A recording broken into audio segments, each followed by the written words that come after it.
So we are in 1 Corinthians chapter 3.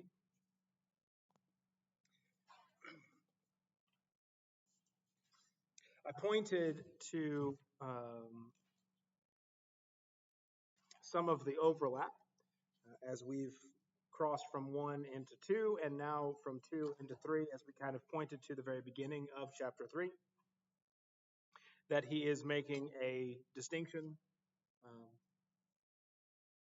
saying that this is true, but, at the very beginning of chapter 3, but, it's not you.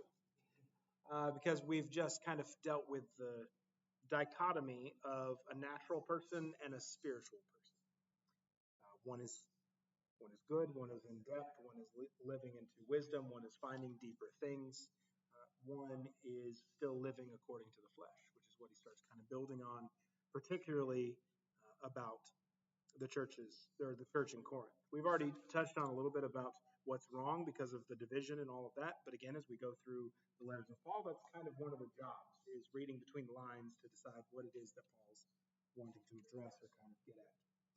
And chapter 3 is definitely one that's kind of right in front of your face. I don't think anywhere near as hard or difficult or complex as some of the arguments he was making last week. So again, this comparison between the two, we'll back up chapter 2, verse 14, just to kind of get us going. That the natural person does not accept the things of the Spirit of God, for they are folly to him, and he's not able to understand them because they are spiritually discerned. The spiritual person discerns all things, or judges all things, but is himself to be judged by no one. For who has understood the mind of the Lord so as to instruct him? But we have the mind of Christ. But I, brothers, could not address you as spiritual people, but as people of the flesh, as infants in Christ. I fed you with milk, not solid food, for you were not ready for it. And even now you are not ready, for you are still of the flesh. For while there is jealousy and strife among you, are you not of the flesh and behaving only in a human way? For when one says, I follow Paul, and another, I follow Apollos, are you not being merely human? Let's pause for a moment. The implication, of course, being that you're not supposed to just be human, which is the defense we hear all too often. If I fail, right, I'm only human, right? What can you expect from me other than that? I'm only human. That's the problem. It's not actually worthy excuse. You're not living according to what's been given to you. I didn't purposely fit this in, but what I was just saying a minute ago, that it's Christ who lives through us and in us in order to bear this out. And so if you're only acting in a human manner, then you're not acting in any way, shape, or form in a Christ-like, spirit-filled kingdom manner.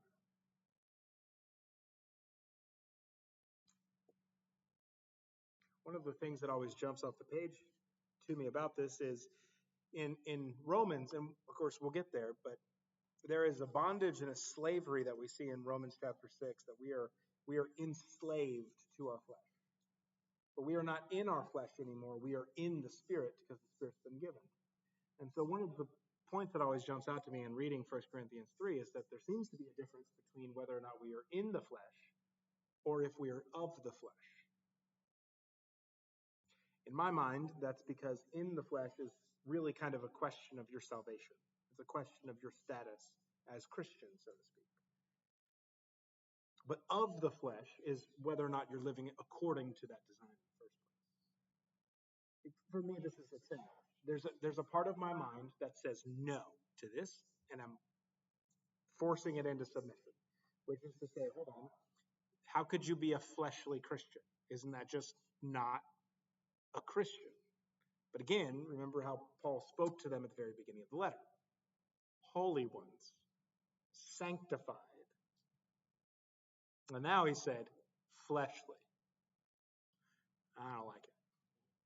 With my perfectionism and brokenness and bias that exists within me. No.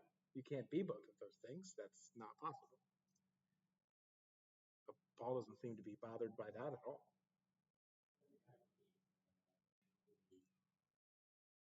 Living to their, I'm gonna call it their potential. Yes. no different than in the world today. And I've seen it in the military. Your standards are here. Are we supposed to strive to meet them? Yes, that's the goal, is to meet them. Yes. We're supposed to be quiet, no matter anything. And the world turns around, well, no, let's bring it down a little bit, because little Timmy's under 200 pounds, and he can't run that 2 miles in 5 minutes. So we'll make a way for him. Yeah. Yay. Right. Yes, the standard cannot change. Mm-hmm. A long time I was that way. Mm-hmm. Right. Go to church, I would read my Bible sometimes, never did. Right. And every day to read my Bible, to see those tempers, to strive to be like Christ. I ain't there yet, I can tell you that now. Right. Well, and I think it points to as well, because obviously I'll kind of push back on the idea of like, all right, I got saved and now we're good and all of those kind of things. But that's also true. Like there is a difference between living in the flesh versus living in the spirit, rather than you living according to your flesh or according to your spirit. You can be in the spirit and of the flesh. Again, I don't like it. But this seems to be something that Paul's touching on. Is to say, no, you are in, to use how we talk about it today, you are saved. However, you're living contradictory to all that there is.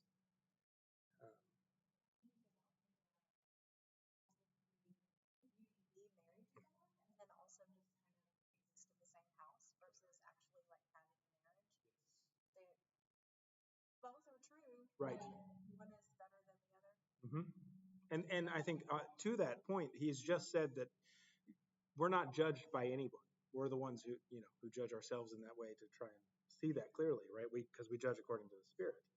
So it's not a question of whether or not we're judged saved or not. It's a question of, well, okay, but since you are, why aren't you chasing after all that's available to you in the first place, right?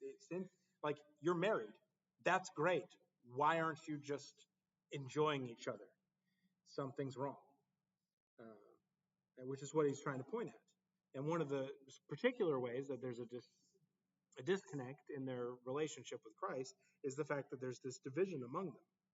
They're behaving in the flesh. Now, he's going to get further into this to talk about sexual immorality and unfair business practices, and just some false doctrine being taught about the resurrection and all these other things that still kind of fit under the same category. But first, he begins with what's right up front in the first place, which is the division in the midst of the church, which is interesting too, because for me, I'm reading ideas, I'm reading things that are 2,000 years old, and so thinking about this practically, thinking about this in terms of like people,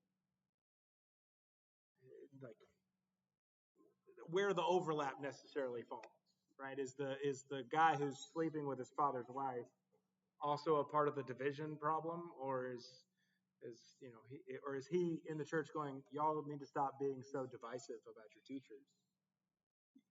Because I can just see it, of just like constantly arguing over the beam that's in your eye rather than the beam that's in my eye, and not ever doing what we need to be doing in terms of living into that. So this is just a whole community of people that are in their own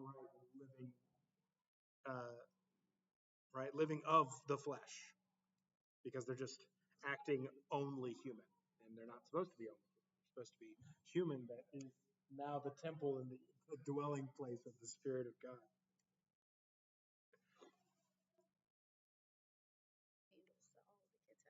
Well, absolutely. I was thinking of the little things they used to train for homes, you pull them through the column.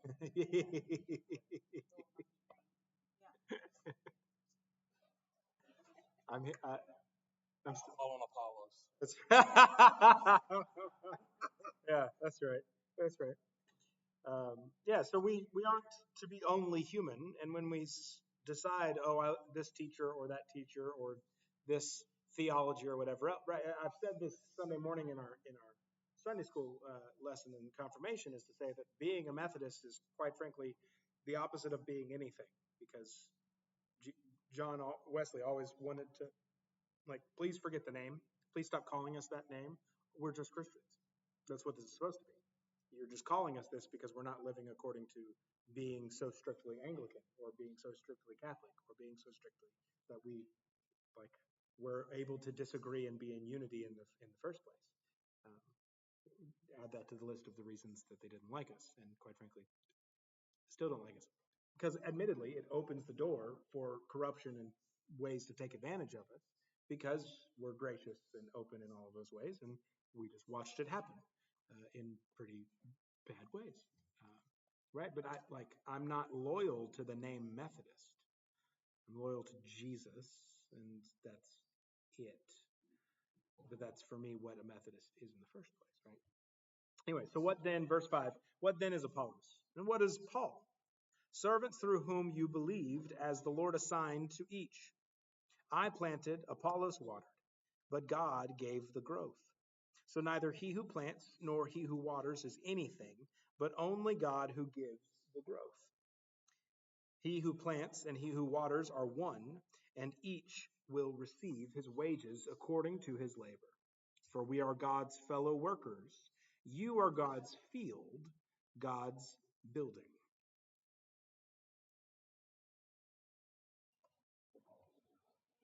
Mm-hmm. We use where it needs to be used at the time. Mm-hmm. Then it's for a season. Right. And then somebody else will come along. It's like somebody, you get those people that want to see that person get saved. Mm-hmm. But you never do. Mm-hmm. Then you run into somebody. Oh, yeah, he got saved a couple years ago. That was great. Amen. And you feel good on that aspect of it. You only had one part in it. Right. God has control over everything. There's a evangelist that I met through Indian Springs who preaches a sermon about dominoes, setting up all the little dominoes, and that all you are is just one of those dominoes in the act of what's bringing people to Christ, because you yourself can't actually do anything about it. That's above your pay grade. However, you can be one of those faithful pieces that falls over in the right timing to bring them to the place where they are ready to receive what Christ has for them. Yeah, exactly right. Yeah, but again, there's no importance to me or to a person or to anybody. Right? It's all Christ and only Christ. Everything else just fades away. And quite frankly, whatever words or lessons or ministries and programs or work and service or whatever else that we can do doesn't actually achieve anything. Right? Like you said, Keith, we're just instruments in the hands of the one who is watering, the one who is growing, and doing that through us. And so you have this we and this you in verse 9, which for me makes me think of what's going on in Ephesians 4.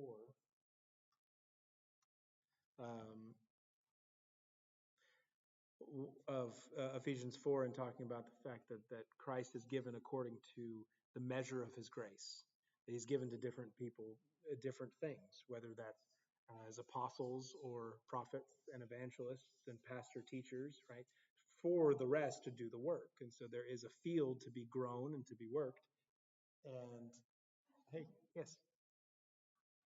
Okay. Who are you looking for? Oh, she's in with the youth.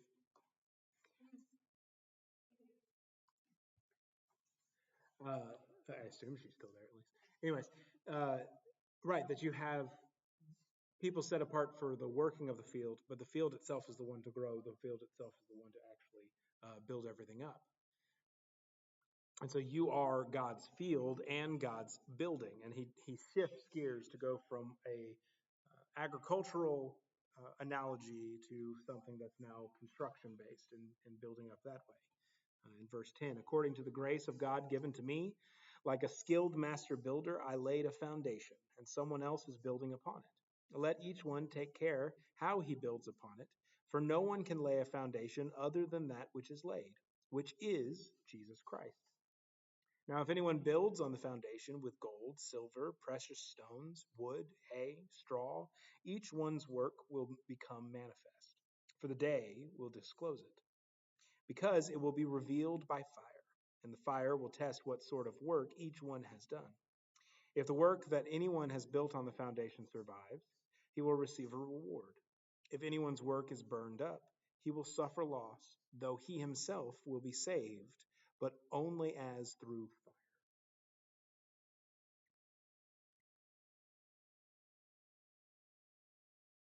This is the place that Shane especially jokes, right, about whether or not you come in with a bejeweled, incredible crown into the kingdom or a Burger King crown.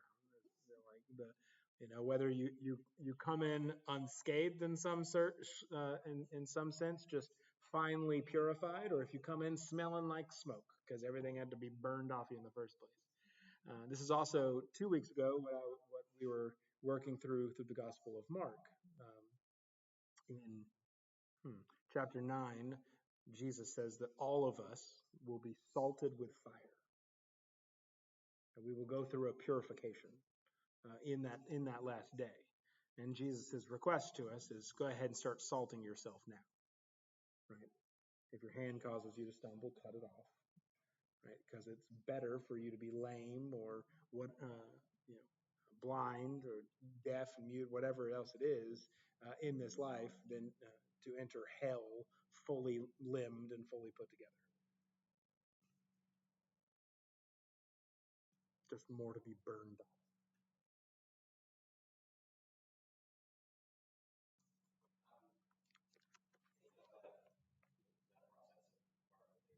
Mm-hmm. Both scenarios involve the same heat, same fire, same. That's right.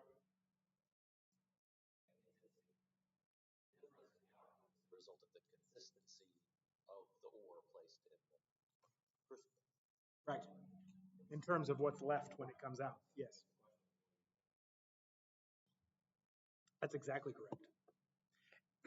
Again, I think the challenge speaks to what we were already talking about at the beginning in talking about whether or not we are of the flesh. Because you're still not in the flesh because you still come out of the fire on the other side, which is because of that foundation. The foundation has been laid in the gospel and the kingship and the leadership of Christ. Now you have completely bastardized the gospel, completely twisted it and perverted it in a way that it now doesn't even look like what Jesus had taught us. And yet that foundation is still just as assured. Right? Which is why it's always inappropriate and unhelpful in the midst of debate or theological difference or disaffiliation or whatever else to begin to suggest that someone isn't, first of all, above my pay grade. Second of all, that is a sure foundation for any and all who will place their faith in, even if they then want to try and twist it and corrupt it and use it for their advantage. I have a hard time with that idea. I might keep saying the same thing to myself all night long. It's fine, because fix it. You're wrong. Stop being so wrong. But that's not how this works. Right? And it also speaks too about I think we often have this picture of Paul of him being this aggressive, argumentative kind of, and I don't think so. I think he understood that better than I do and was even more gracious and patient with even worse and awful and more twisted people than I have experienced. Yes. Significantly so. Significantly so.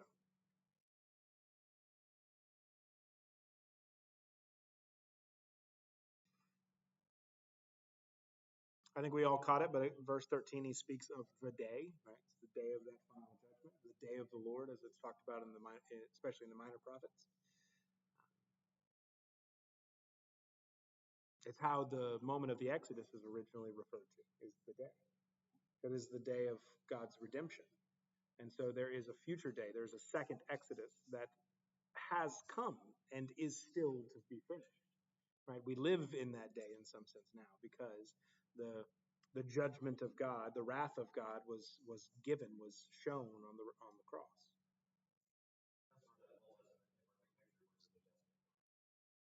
This is the foundation. This is where we're going. Exactly right. Yeah, it's Amen. Yes, everything about the Old Testament, whether you want to say that it all historically happened exactly the way it was written down by God's design, or that it was all literarily constructed and put together by God's design. Either way, it doesn't matter. It is been given to us. It was written down. That's what he'll say in chapter 10, that everything that's ever happened, and more specifically been recorded in the way that it was recorded in the Old Testament, was for the purpose of teaching and training up those who live in the day, which is another thing to wrap your head around.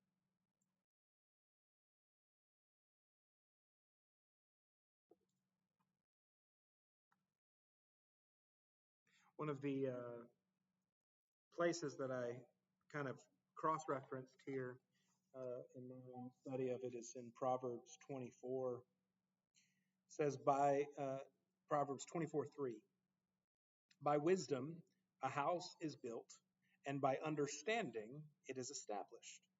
By knowledge the rooms are filled with all precious and pleasant riches. One of the ways that John Wesley spoke about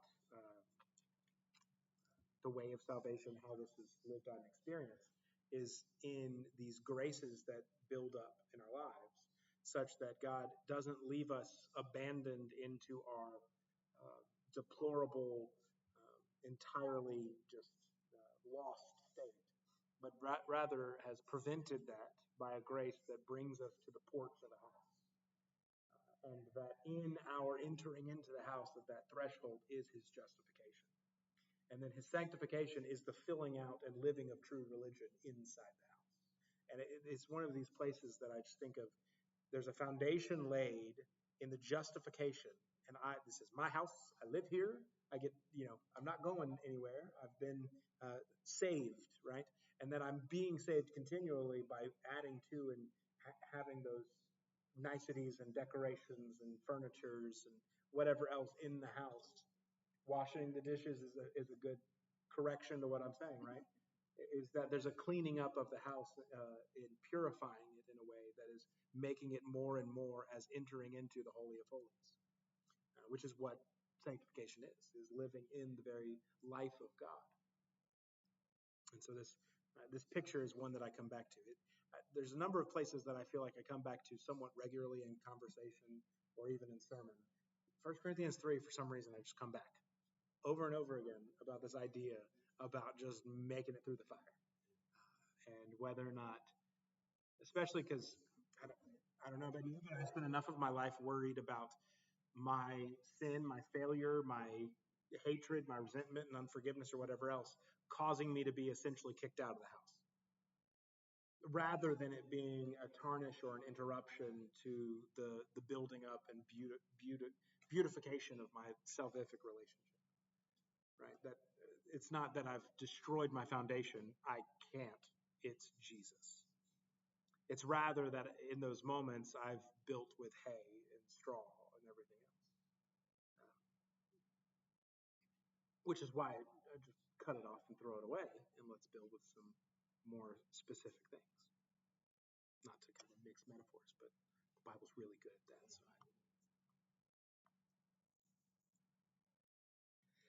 as well as we can jump back to chapter 1, because Paul talks about the way in which he laid the foundation. He doesn't use that phrase in chapter 1, but remember, he said specifically that I was determined to only present to you Christ and him crucified. I'm not going to preach to you. That's actually the beginning of chapter 2, verse 2, actually. That's all I'm going to preach to you so that you don't have any idea of some super spiritual or other thing going on. It is simply the crucified Christ on which everything else is built. And we get too quick in order to kind of flip that upside down. This is where a lot of name it and claim it stuff comes, or right, or perfectionism and that kind of brokenness, or I think we can lift up our own liturgy or theology in whatever way we want to, our family, our country, as nationalists or whatever else it is that we're trying to change which part of our conviction is our foundation. This is another way to think of it, I suppose, rather than abandoning it or corrupting it, which is fine, it's fair. It's also one of those things, too, in Jude, when it talks about the fact that people will chase after things that itch their ears. Again, I don't know that we should be so quick to say that they're chasing after just something alternative to salvation as much as they're building something stupid on a foundation.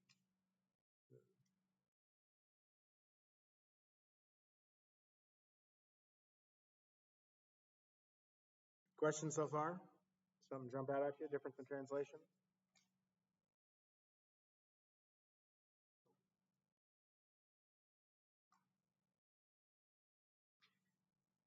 One question might be verse 11.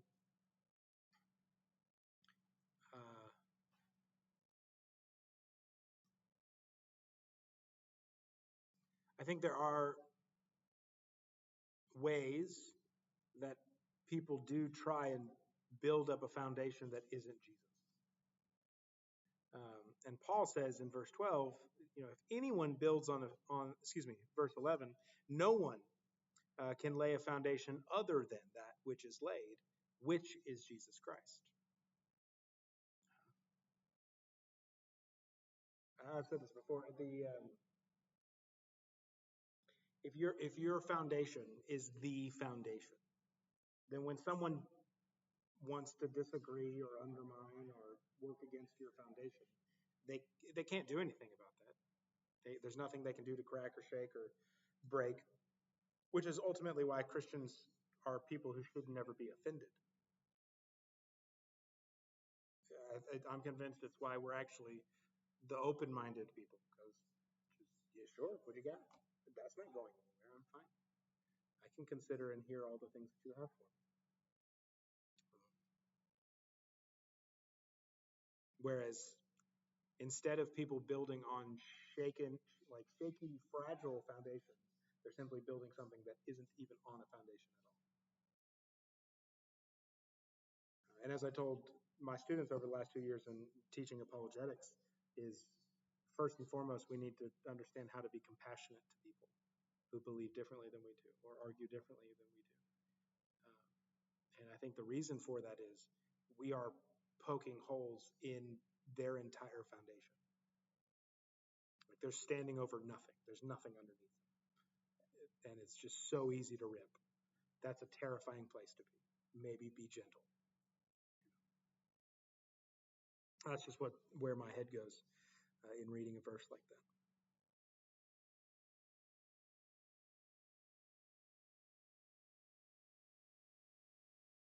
There's a great y'all in verse 16, so we'll just move on. Do you not know that y'all are God's temple, and that God's Spirit dwells in y'all? If anyone destroys God's temple, God will destroy him. For God's temple is holy, and you are that temple.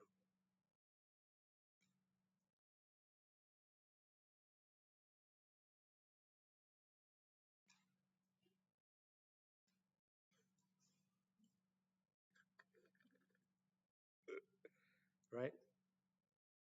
At first, when I read that, before you started reading it, I read the very end of it.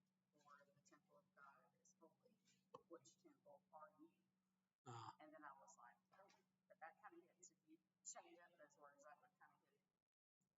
What kind of temple are you? Mm-hmm. Are you God's temple, or are you a temple of something else? That's right. Are you trying to build something up on a foundation that isn't Jesus? Yeah. Mm-hmm.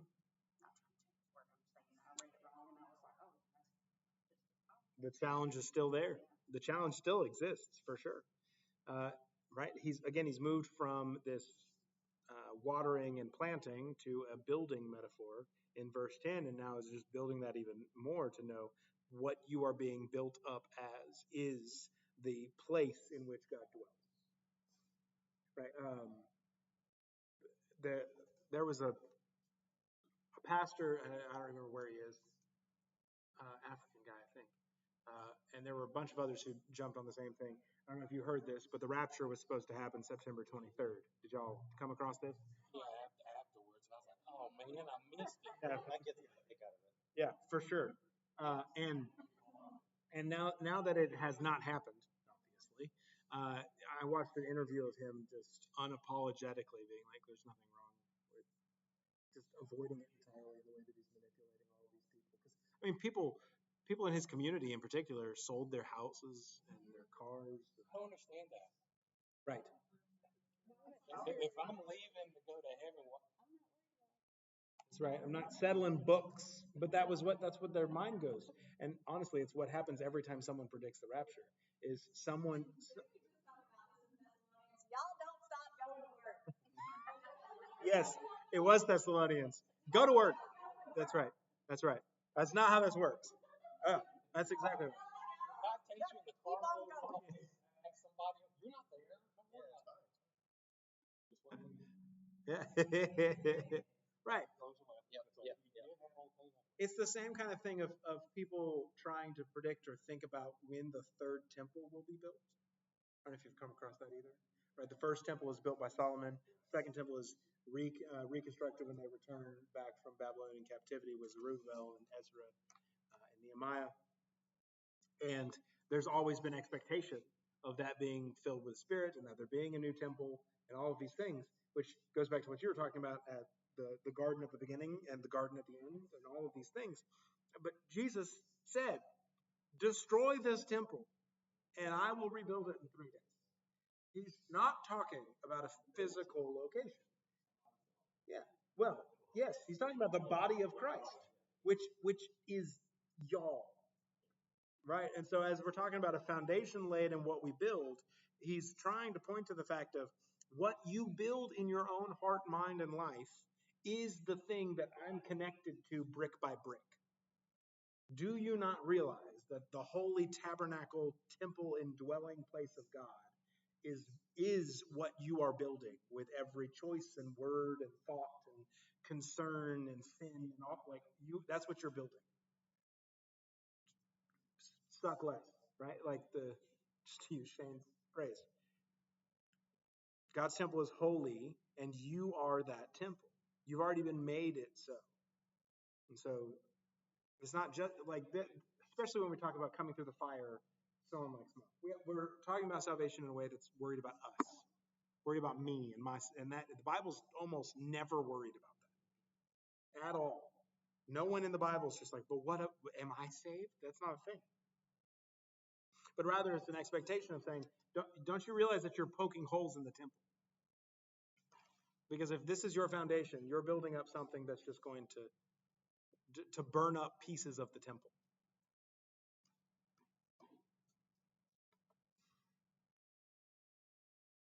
So let no one deceive himself, verse 18.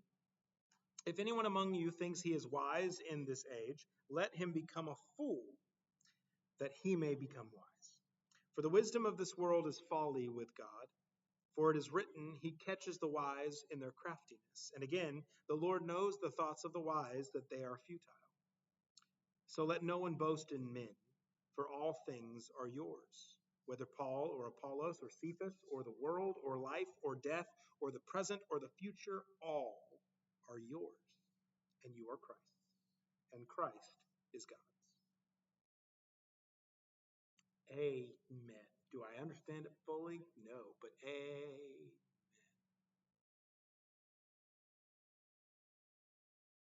Sunday, Shane was preaching about the rich young ruler, and Christ saying, "You lack one thing. Go sell all that you have and give it to the poor."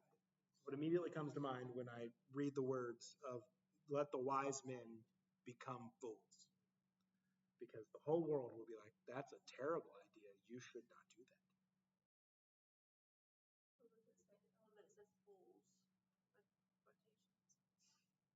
In uh, in 18, let him become a fool. Is that what it says? Okay. Yeah, for sure. That's interesting that they put it in quotations. Not deceive yourselves. If any of you think you're wise by the standards of this age, you should become fools, so that you may become wise.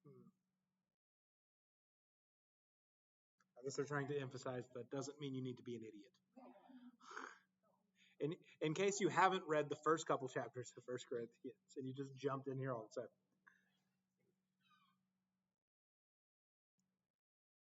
a sudden. The letters are getting smaller. I can't read it.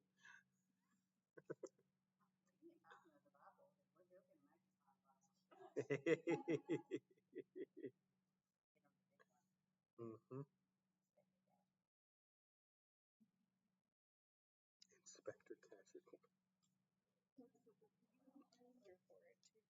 He would wear it.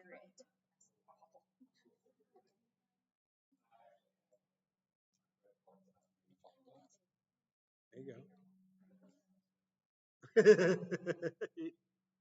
Small enough that you lost it, is that the problem? It's probably in that drawer. I probably. It's on my bed. No, I got like 12 of them. That's right. That's about right. It sits somewhere too long. Or you can't go too long, cluttering and stuff. Mhm. Yeah, we think of things backwards. I think that's kind of what he keeps coming back to. If Christ is our foundation and the cross is our foundation, everything else is just built upon that. We're going to turn our attention constantly to the foundation. In the same way, if we're going to, in any way, shape, or form, begin to boast in men or the things that men have, we've lost track of our entire foundation and what we actually boast in. And the reason that's so ridiculous is because all of that belongs to you. It's gonna get bigger, by the way, in terms of talking about the fact that in chapter 6, he'll talk about that we will judge angels. Again, sure. But the point is that we are set apart in such a clear sense that all of creation is now ours to manage, as it always was intended for us to be in the blessing of the garden, right? That we're not only to multiply, but we're also to have dominion over all things. So if everything already belongs to you, what in the world are you doing in a rat race? If everything already belongs to you and you belong to Christ, then why are you worried about your reputation?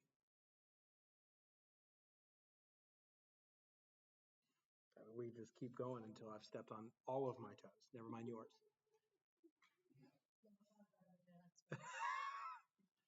Right? All of the teachers you're arguing about belong to you. The world itself belongs to you. All of life and death, all of present and future, all of time, all of existence, all of humanity, all of the in-betweens. They all belong to you. They're yours. They belong to you. And you belong to Jesus, which is why they belong to you. It's hard. It's such a hard sentence to listen to because it sounds so new agey. Oh, yeah. You know what I'm saying? Obviously, then you get to the Christ part. They're like, oh, okay, but like That's also where the New Agey stuff came from, right? like what's this collective consciousness now? What are we?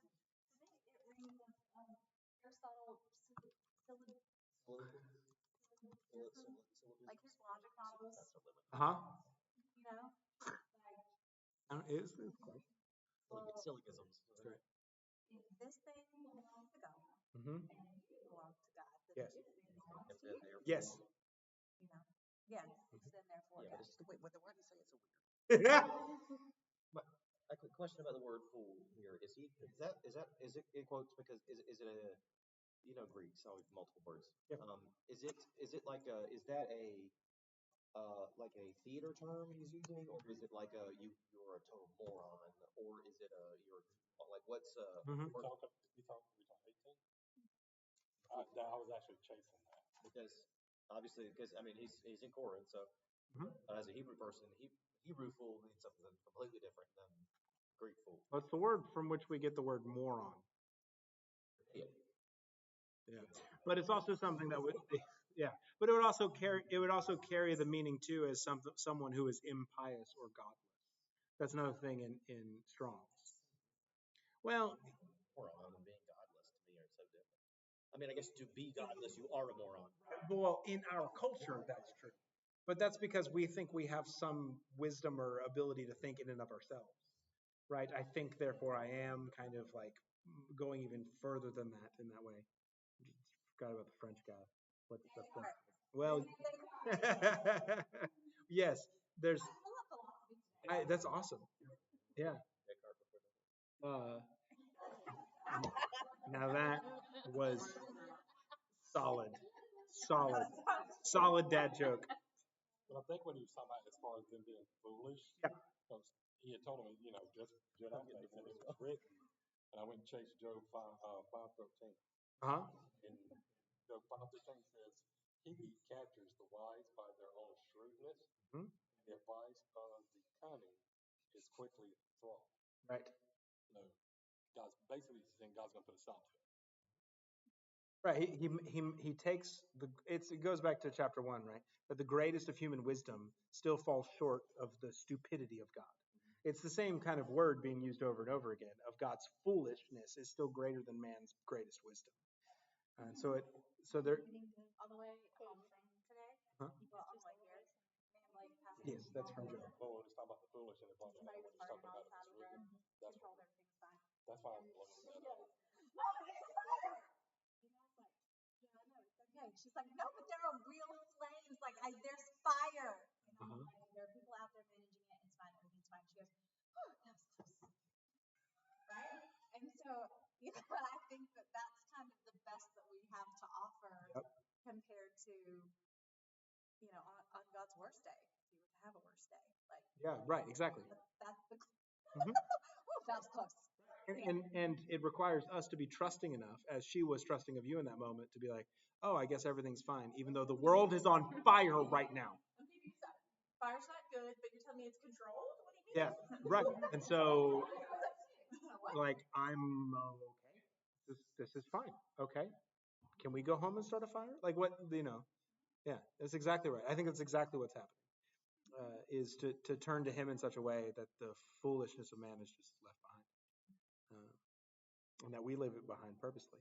Yeah, in case you didn't have that in your footnotes as well, right? He quotes from Job 5:13 in verse 19, and then again in Psalm 94 in verse 20. Right? That even the wise thoughts are futile. We can't actually do anything with them ourselves. It has to go beyond those things. And then yes, I agree. The verse 22 and 23 just sound new agey in some. Right. No, but that's where they got them from. You know what I mean? That new agey couldn't really exist if there wasn't. Plus, ancient wisdom texts do, in some ways, sound very similar. Right? It's the reason that people try and pretend that Jesus got his words from other people. Being like, well, Confucius said that don't do to people what you don't want done to yourself, and no one takes a second to be like, that's the opposite of what Jesus said.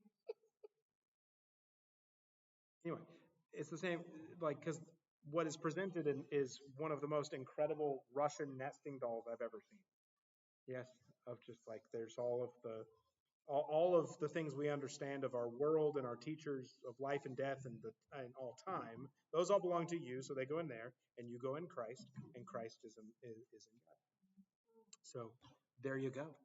But admittedly, as you were talking, two things came to mind. One is I was thinking of Martin Buber has this book, I, Thou kind of thing, and talking about the ways that we interact with each other and how we're defined that way. And we get into our own weeds, thinking our own selves into those circles. The other thing was, as soon as you start talking New Age, what it made me think of is I Am the Walrus by the Beatles. Oh, that's on my head. That was, I couldn't, I had to look it up because it's so stupid. Yeah, I am he as you are he, and you are me, and we are all together. Do you know this song? No, it's all over the place, and it's just a crazy acid trip of the unity of people, and it's ridiculous. But that. You're right. It does kind of sound that way. Of just the whole world belongs to you. So why are you arguing over the things that belong to you? Stop being so immature and ridiculous. So okay, all of that. What's God calling us to do this week? What's personal in ours from what we've read? From what we've read in 1 Corinthians 3. That he's the true foundation.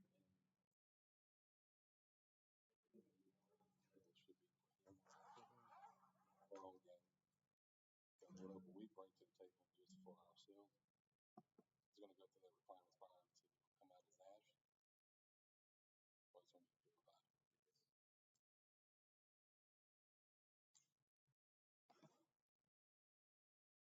Yeah, it's okay to be a silly goose for Jesus. Silly goose for Jesus. Yeah, that's right. Yeah. Become even more undignified than this. Whether we plant or we water, whatever that may look like, it doesn't really matter. I mean, we need to keep doing it, but Right. he's going to make it grow. Like if we can't make it grow. Yes. That we're insignificant when we're serving, you know. Right.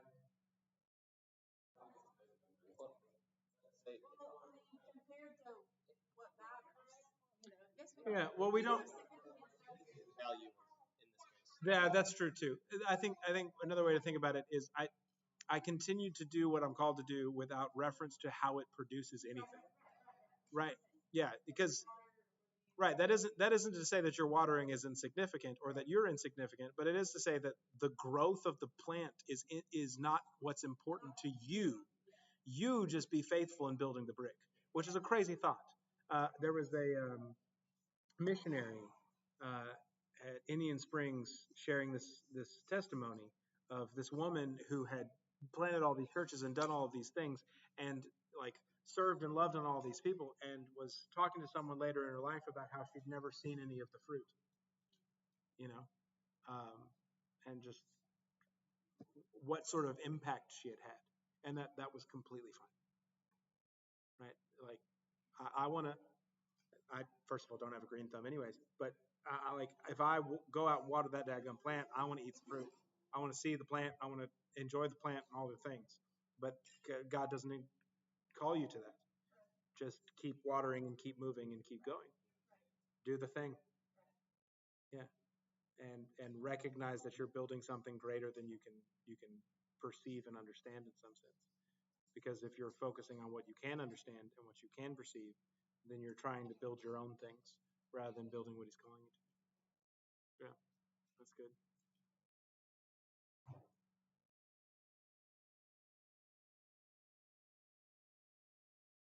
Well, somebody want to close this in prayer?